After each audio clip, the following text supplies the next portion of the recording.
Terus ngeten maknane mizan nih. Mizan itu wonten kalih, timbangan ada kalih. Timbangan pembanding. Jadi misalnya saya punya amal buruk banyak. Ya, amal buruk banyak. Terus ada amal baik banyak. Sebetulnya amal buruk itu mudah sekali talasat. Talasat itu hilang, nggak dinilai sama Allah. Karena kebetulan buruk itu nggak ada. Niki ilmu kelas hakikat di rumah balik. Rumah nggak ada salah paham gitu. Amal buruk itu banyak yang nggak ada. Amal baik itu ada tanpa kita mengamalkan. Di rumah sekali sampean salah paham bahaya. Misalnya begini, sampean saya beri contoh. Ada orang mengatakan Isa itu Tuhan. Hakikat Isa Tuhan itu ada enggak? Enggak ada kan? Batu Tuhan juga enggak ada. Terus kita dalam hidup misalnya bergantung uang, bergantung fasilitas duniawi. Sebetulnya hakikat makan makanan, minuman bisa menopang kehidupan kita ya udah ada juga. Karena makanan itu ya makhluk yang fana. Ilmu yang diciptakan manusia itu ya makhluk yang sama-sama fana. Yang hakikat ada yang tidak mungkin hilang abadal abad selamanya lama, meskipun nanti setelah akhirat selesai pun itu hanya la ilaha illallah, bahwa yang berperan, yang aktif, yang al-fa'ilul mukhtar, pelaku sejarah, pelaku apa saja hanya Allah Subhanahu wa ta'ala. Sehingga kenapa ini kelirunya orang Khawarij?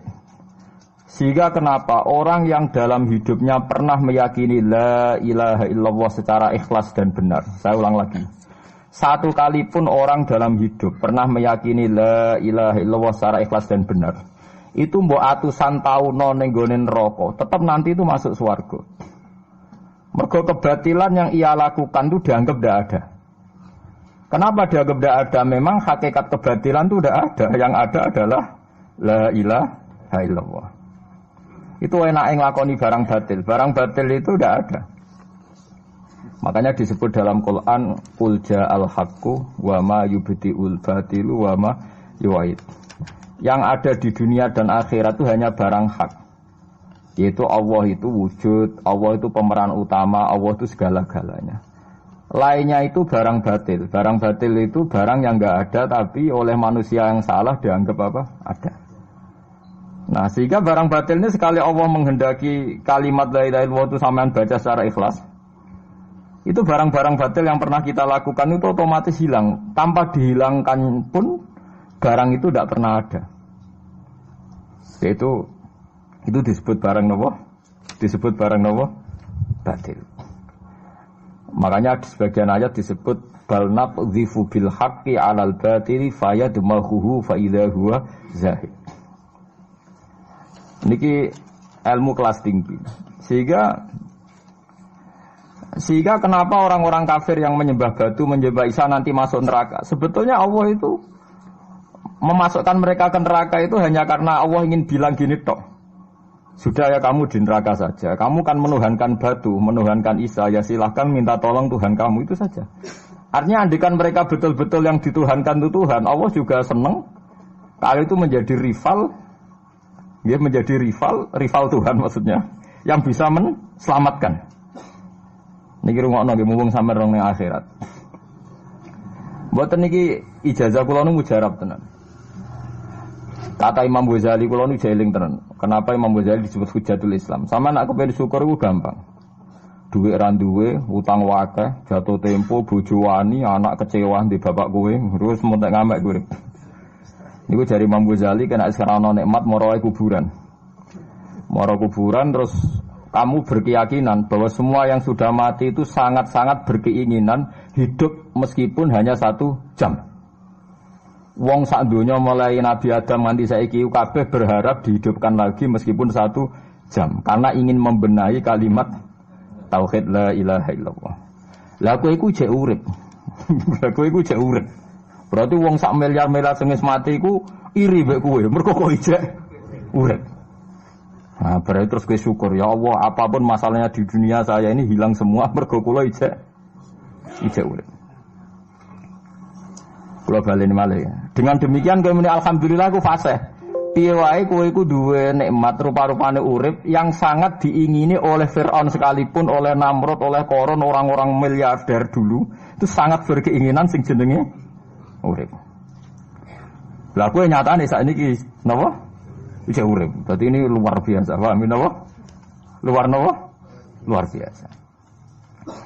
Ini tak warai ilmu tauhid itu. Terus nanti setiap saya ngaji setelah selesai sampean baca dijiwai. Sebab itu ketika orang kafir dimasukkan neraka itu sebenarnya Allah itu hanya bilang gini, wakilat usyrakaakum fada'auhum falam yastajibu lahum wa ra'awul adzab. Tidak apa-apa, kamu sekarang masuk neraka, kamu tidak menuhankan saya. Kamu minta tolong sama Tuhan kamu.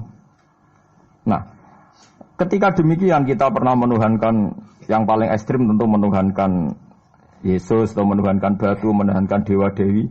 Atau mungkin Tuhan di bawah itu ya kita menuhankan uang, menuhankan sebab, menuhankan jabatan macam-macam sehingga mengalahkan Tuhan sejati Allah. Terus mereka minta Tuhan-Tuhan itu supaya menolong. Walhasil akhir cerita itu wadolla anhum ma kanu yaftarun wadolla ankum ma kuntum tasubun wadolla anhum ma kanu yaftarun itu di Quran diulang-ulang dengan beberapa redaksi. Akhirnya hilang apa yang kalian kira ada. Oke, akhirnya hilang apa yang kira kalian ada. Misalnya kita mengatakan bahwa hidup itu harus makan, harus minum. Ternyata nanti di akhirat tanpa makan, tanpa mikun orang hidup. Makanya itu hebatnya ulama, hebatnya ahli sunnah, hebatnya nabi. Nabi itu orang mukmin itu dilatih. Kalau lesu ya makan, kalau ngantuk ya tidur. Tapi kita diajari ada makhluk hidup yaitu malaikat yang tidak makan, tidak tidur. Paling tidak meskipun kita itu kalau nggak makan lemes, kita tetap tidak mengatakan tanpa makan makhluk pasti mati. Karena kita berkeyakinan diberi akidah. Ada makhluk yang namanya malaikat, nggak makan, nggak minum, tapi hidup.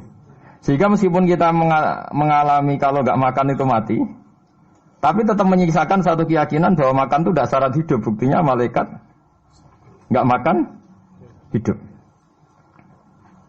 Paling tidak dengan keyakinan itu kita tidak mendewa-dewakan harus makan. Nah, itu cara-cara Nabi mengajarkan kita. Paham gitu. Terus ini saya ulang-ulang. Makanya disebut wadolla anhum.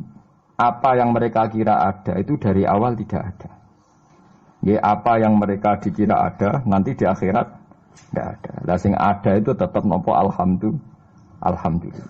Makanya ketika nanti orang masuk surga da'wahum fiha subhanakallahumma wa tahiyyatuhum fiha salam wa akhiru da'wahum alhamdulillahi rabbil alamin. Ini penting kula aturaken. Terus sakjane salah niku ora dikepenak. Itu sebabnya kenapa orang yang kafir mulai cilik sampai tua ketika meh mati kok nglafadzna la ilaha illallah, satu kalimat ini akan menghapuskan kekafiran di masa lalu. Kenapa kok bisa hapus? Karena kekafiran yang masa lalu itu omong kosong semua.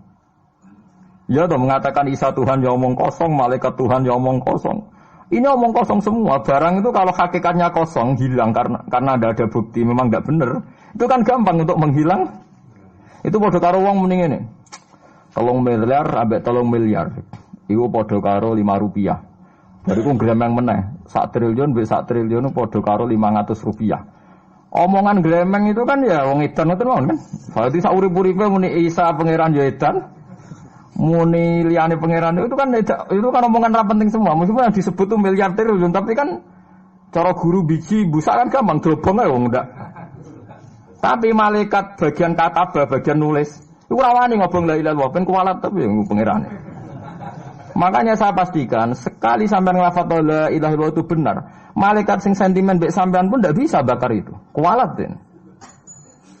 Paham juga maksudnya? Paham ya? Jadi jelas gitu niki kenapa kalimat itu begitu dikjaya. Paham ya? Begitu dikjaya. Lah soal kita ngalami di zaman akhir. Orang lafadzkan kalimat itu dianggap bid'ah terus tukaran. Ya kita sing wong alim bingung kalimat itu salah apa dianggap napa bid'ah. Wong kalimah disifati thayyibah, sing lafadzno dihukumi nglakoni bid'ah. Lah sing diarani bid'ah ya ora trimo pisan, malah gawe hadis palsu. Fadilail wiridani malah palsu hadis. Sajane cara padha warase wonten ora perlu debat bulet ngoten. Padha warase lannya kono nganggo kapasitas ulama, kita pakai kapasitas apa? Ulama, terus kita diskusi baik-baik. Di kula baleni malih nggih, kenapa kalimat thayyibah disebut kalimat baqiyah? Dalam istilah Quran wal baqiyatus sholihat. Baqiyah itu sesuatu sing abadi. As-sholihat itu sing layak, sing apik, sing selalu duwe eksistensi. Soleh maknane layak. Layak iku mergo wujud. Nggih kula baleni malih tak wari filsafat ilmu hakikat. Sing darani layak iku sitok mergo wujud. Nak barang ora wujud itu jenenge dilafadzno tapi mboten layak. Jadi barang ana sing dilafadzno tapi ora layak, ana sing ora usah dilafadzno tapi wis layak disebut sholihat. Saleh maknane apa? Layak atau punya eksistensi. Misalnya begini ya, kalau tak warai ya, ben sampean nang lafadzno la ilaha illallah niku benar. Ketika manusia itu menganggap yasumu maknane menganggap itu sesuatu tidak ada tapi dianggap nopo ada, itu jenenge menganggap. Ketika manusia itu menganggap bahwa tidur itu penting, kalau orang tidak tidur itu maka dia akan lemah, kalau orang tidak makan itu dia akan mati. Sebetulnya semua ilmunya manusia itu menganggap, karena diulang-ulang oleh satu kejadian, kalau nak gak mangan itu lesu, nak gak turu itu lemes, terus dia menganggap kalau gak tidur itu orang mati, kalau gak makan itu orang mati. Itu ilmu yang dikatakan oleh para ahli hakikat hanya menganggap itu sah, karena anggapan manusia salah itu sah, keliru ya sah, benar ya sah, tapi ya hanya anggapan. Tapi dalam ilmunya Allah Ta'ala sing abadi, kehidupan itu tidak bersyarat makhluk itu harus makan, dan Allah bisa membuktikan itu lewat Allah menciptakan apa? Malaikat. Nah sehingga semua ilmu selain ilmu hakikat itu dalam bahasa ilmu hakikat disebut kita menganggap, kita merasa tahu. Bukan saya tahu, tapi saya merasa tahu. Nah, liane kalimat la ilaha illallah itu semuanya begitu. Kita merasa tahu bahwa kira-kira begini, kita melihatnya begini. Tapi sing hakikat, sing gak bisa dibatalkan bahkan oleh malaikat sekalipun, niku namung kalimat la ilaha illallah. Nane disebut kalimatul haqqin 'alaiha nahya wa 'alaiha namut wa 'alaiha nufatu insyaallah taala minal amin. Karena yang dikatakan hidup itu roh. Roh itu tidak butuh makan. Ketika jasad itu mati, hancur, itu rohnya kan masih hidup. Dia pindah di alam ulya sana. Roh itu hayat itu dari kata roh. Roh itu maknanya hidup, hayat maknanya hidup. Roh dan hayat ini satu sistem yang kita tidak tahu, yang tahu hanya Allah. Ini tidak butuh makan. Sing butuh makan, butuh utang, butuh bodoh niku jasad. Paham nggih? Roh ora tau utang, ora tau gadekne BPKB, paham nggih? Enggak melok-melok dia. Makanya ketika jasad kakean pola itu roh nyesal. Kok ngatasnamakan saya demi hidup sampai direwangi utang-utang wong, direwangi uripe bulet. Toh saya bisa hidup tanpa hutang. Lah iku manusia iku aneh. Makanya disebut alam rohaniin itu sudah. Nah, ketika kita mati itu kan yang mati itu jasad. Jasad itu mati, rohnya sowan Allah. Tapi kita secara bodoh mengatakan kita mati. Loh, yang mati itu siapa? Hanya jasad kita, roh kita tidak mati. Yang sowan Allah itu roh kita. Tapi kita bilang kita mati. Ya berarti kita bilang kita mati, ya kita mati. Menurut bahasa manusia, kalau kita sudah tidak ambekan, tidak makan, tidak minum, disebut kita nopo mati.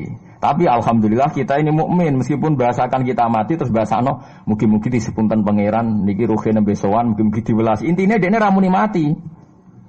Paham nggih? Mulane malaikat ngrungokno pidatone kiai sing lepas jenazah ya bingung. Perkarane dilepas niki pun mati, mboten saged napa-napa, ra iso njuk sepuro jenengan, ra iso salat, monggo kita salati. Iki sedongakno sakniki ruhe sowan pangeran mugi-mugi selamat. Jare mati, jare sowan. Sowan kan artinya mlaku-mlaku sowan kan. Nah, tapi misalnya mbok bahasano nganggo ilmu sing ekstrim kados kula, nganggo ilmu kelas berat kan malah diguyung akeh. Bahwa jasad ini mati, ini tidak penting karena jasad rohnya masih hidup. Maka kita tidak perlu nyolati mayit karena tidak pernah ada mayit, karena rohnya masih hidup. Wah, kan dianggap edan bareng kan. Makanya sebaiknya orang ilmu hakikat itu tidak perlu jadi kiai, semoga kayak kula jadi ulama tapi rasa jadi nopo.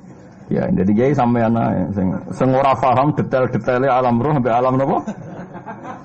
Alam nopo? Jasad. Nah, itu keliru itu penting karena kalau tidak keliru itu tadi. Paham sih kalau maksudnya. Nah, itu disebut. Nah, kalau sama tanya, lalu roh itu gimana Gus? Ya nggak ada jawabannya. Wong Rasulullah saja yang orang paling pinter di dunia, orang paling tahu wa yasalunaka anir ruh kulir ruhu min amri rabbi. Roh itu urusannya pangeran. Makanya kalau sekarang sampean pertanyaannya gini. Ini waktu gale guyonane Siti Jenar. Siti Jenar ya ono pinter, ya ngawur tapi ono pinter. Dene iku ora tau salat. Sing salat ruhe jare. Dadi ora tau sujud, sing sujud jare ruhe. Yen darani wali songo iki goblok. Wali songo iki gobloke ra karuan jare Siti Jenar. Wong kon salat, bathuke nganti ngecap jare Siti Jenar. Lah nek sing ngecap bathuke sok ben fisik iku hancur, pas ketemu Allah seksine apa? Jare Siti Jenar ke jangan ketemu pintu. Kok jasad kita ini hancur. Misalnya kayak ngandalo bathuk ngecap, jasad ini kan hancur. Sing mbok sowan pangeran rohem. Roh iku wis kon sujud ae ora usah awam. Lan akhire nak wae salat terus meneng ae jare wis salat. Sing ada teng pintu-pintu niku. Nah sing mung syariat terangno ora iso. Rata-rata kiai syariat kan ra pinter hakikat. Mau ngamuk ngono to murtad kowe. Nah ngamuk to. Hasil wong syariat kan apa? Ngamuk. Ngamuk ono stresan rangno ngamuk. Ya akhirnya gak sambung kan. Saya pastikan ajaran Kak Siti Jenar itu sesat. Sesatnya adalah wali-wali yang alim, termasuk wali songo yang alim itu bilang begini. Ketika bathuk kita dikokon sujud ning pangeran, kita sujud itu sebetulnya bukti bahwa fisik kita itu tunduk sama perintah roh. Karena roh kita sujud, roh ini menyuruh fisik kita juga ikut sujud. Jangan jadikan fisik ini rivalnya roh. Itu kita gobloke Siti Jenar. Kalau roh kamu sujud, fisik kamu tidak sujud, namanya rivalitas. Berarti kowe di jisim, duwe wadak sing ra nurut roh. Berarti rivalitas. Lalu jasad kamu itu sing mimpin sapa kok gak nurut. Lah ini mulane sing rada-rada Siti Jenar tobat mulai detik ini, paham ya? Karena ya buatan tak ajak mikir sama paham ya. Jadi ini permainan ilmu kelas tinggi, paham ya? Kayaknya gak tahu mikir toh. Lah diwarai kok ben kok alhamdulillah aku fase. Paham ya? Paham ya? Makanya andekan malaikat itu kok sujud ning Nabi Adam ketika Allah nyuruh, "Hei para malaikat, saya menciptakan manusia namanya Adam. Setelah jadi maka kamu sujudlah." Itu malaikat sujud. Sujudnya malaikat bukan karena nganggap Nabi Adam itu Tuhan atau makhluk yang istimewa, enggak. Karena perintah Allah disuruh sujud. Malaikat enggak perlu tanya maknanya sujud ke Adam itu apa, enggak perlu. Pokoknya karena Allah nyuruh ya sujud. Paham gitu? Setan pakai rasional. Ngapain sujud Adam? Musuh bodoh-bodoh makhluk. Mulanya orang aliran sing sesat malah darani malaikat sama iblis itu tauhidnya tinggi iblis. Karena malaikat diuji disuruh sujud sama Adam, makhluk mau terjebak dia sama permainan Tuhan. Apa orang dari malaikat terjebak tes-tesane pangeran. Iblis luwih pinter perkara nek gelem sujud. Berarti dekne mau gelem sujudnya namun kalian Allah. Lha kok ono sesat kok. Wong kok nganggur nganti ngono, maksudnya mikire iso ngono. Mulane sing dadi utang dosa luwih apik timbang sing dipikiran ngene iki, paham ya? Paham ya? Jadi malaikat terjebak permainan Tuhan, dites gak lulus ya. Itu ngeri kalau nuruti alin-alin ngoten. Yang benar adalah setan itu dianggap keliru. Karena dia tidak punya otoritas pikiran. Dekne ora wujud, hakikate setan malaikat gak wujud, wujudnya diwujudno Allah. Nak wujudnya diwujudno Allah, apa wae sing dadi dawuh Allah kudu sami'na wa ta'na. Karena dia tidak bisa menjadi rival Tuhan. Makanya kalau kita diperintah Allah langsung lakoni, gak usah gawe rivalitas. Mulai paribasane ke kon mangan wis sareng nek Allah ngutus mangan wis mangan ae. Nang kok wargen wis Gusti pokoke mangan. Nek mangan ya ora mangan, pokoke kon nurut. Lah itu kelirune Siti Jenar. Dia lupa bahwa dengan mengatakan jasadnya tidak perlu sujud. Mergo sok ben sithik satu roh, dia bikin rivalitas antara roh dan jasad. Mula nate maca aliran Siti Jenar mulai yang versi Arab sampai versi tulisannya wong-wong bingung-bingung itu. Sing luwih bela Siti Jenar timbang Wali Songo. Bahkan dalam cerita itu seakan-akan Wali Songo kasut mergo jare Siti Jenar dipateni wangi terus diganti asu macam-macam lah cerita ngono. Mula nu peneliti ra kabeh, kula ra koyo Kiai Mustofa ni ra apa ya ngono. Gak jelas roe tapi jelas dadi kiai ini. Enak ngoten niku. Dadi ya ana wong ilmune ra pati akeh tapi jelas dikiyaino. Kalau ilmu akeh apa dikiyaino. Jadi kekeliruan ini mergo ngoten niku nggih. Memang ilmu hakikat itu jelimet. Tapi sampean harus saya latih. Piye sampean ngaji ning kene ya suwi tuwa supaya kenal sithik-sithik. Lah nanti makanya menghilangkan barang batil itu mudah sekali. Karena barang batil itu hakikatnya ndak ada. Mbok ana wong muni 1 miliar ditambah 1 triliun jumlah 5 rupiah, mbok sing disebut angka 1 miliar 1 triliun lafaz ini ndak ada. Nggih lafaz ini ndak ada, fakta ini ndak ada. Makanya disebut ning Quran iyaquluna illa kadzib. Sebagian Quran istilah lebih ekstrim. Kaburos kalimatan takhruju min afwahihim. Kalimat itu menjadi besar karena ada yang melafatkan, tapi kalimat ini tidak pernah menunjuk hakikat. Lho nggih to, misale wong nyebut iki geni, wong ki HP kok darani geni, itu pernah ada kalimatnya tapi tidak ada faktanya. Ini batu disebut itu Tuhan. Yang benar itu batu, disebut Tuhan itu kan kalimat sing ada kalimatnya tapi tidak ada faktanya. Paham ya? Ini disebut kaburos kalimatan sing takhruju min afwahim. Terus iyaquluna illa kadziba. Mereka hanya ngomong secara dusta. Sebetulnya kalau barang hakikat itu tidak usah diomongkan. Itu tadi kalimatu haqqin 'alaiha nahya wa 'alaiha namut wa 'alaiha nufasu insyaallah taala minal amin. Tapi kalau kalimatul batil kalau enggak diomongkan enggak ada yang ngomong. Karena harus diomongkan. Itu pun enggak menunjuk apa? Enggak menunjuk apa? Hakikat. Lah semua manusia itu ngomongnya itu rodok-rodok ala zamihim sesuai klaimnya. Mulane omongane sampean bingung nama malaikat. Saya jamin, muga sampean kenal malaikat kados kula niku malaikat sambat tenan mbek omongane sampean. Kok ndak gimana coba? Kita bilang saya ini kaya, baru punya uang banyak kaya. Malaikat sing nyekseni kekayaane Allah janggal kere kok muni sugih. Terus kowe muni saya ini orang kuat karena saya presiden Amerika, saya presiden Indonesia orang kuat. Kita pun sebagai kiai bilang Jokowi itu orang kuat, presiden itu orang kuat. Malaikat sing roh langit bumi, sing roh Allah, dijayani Allah, pemene malaikat Israel. Mangkel sak boleh ana bahasa kuat tuh. Semane tak protes ber kok iso muni kuat itu kuat apa nih? Jadi bahasa manusia itu membingungkan semua. Coba Anda jadi malaikat Israel, terus ana wong peteta-petete muni kuat. Kuat temen ning ndi tak pites setiap saat itu.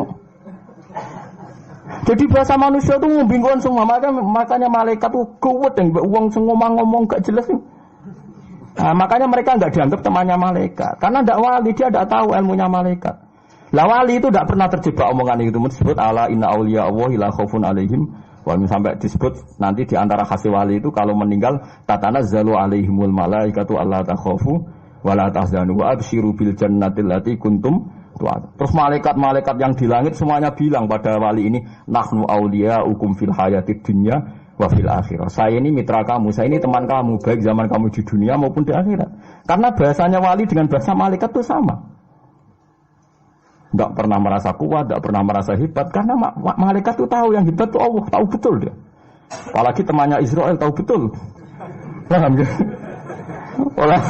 Wali yang muniku bahasa disiga sambung. Disebut nahnu auliya, agak tahu tuh paham Quran kados kula. Lah mulane ngaji, wis kerepean lah pokoke paham. Lah bahasa manusia enggak wali itu bingung malaikat karena tadi kita bilang presiden itu orang kuat. Ini orang kuat. Padahal malaikat yang bagian mitosnya Allah ini janggal, kuatnya nang ndi? Apalagi malaikat yang nyekseni alam malakut, alam ning langit. Yang sampean saiki wis sinau planet mawon lah. Planet Mars itu kayak gini, Platurus gini. Delok bumi planet paling kecil. Wong bumi planet paling kecil kok penduduknya paling kuat tuh piye kamu sih? Paham ya? Wes bumi paling kecil digoni wong miliatan. Terus untuk mau sepiro?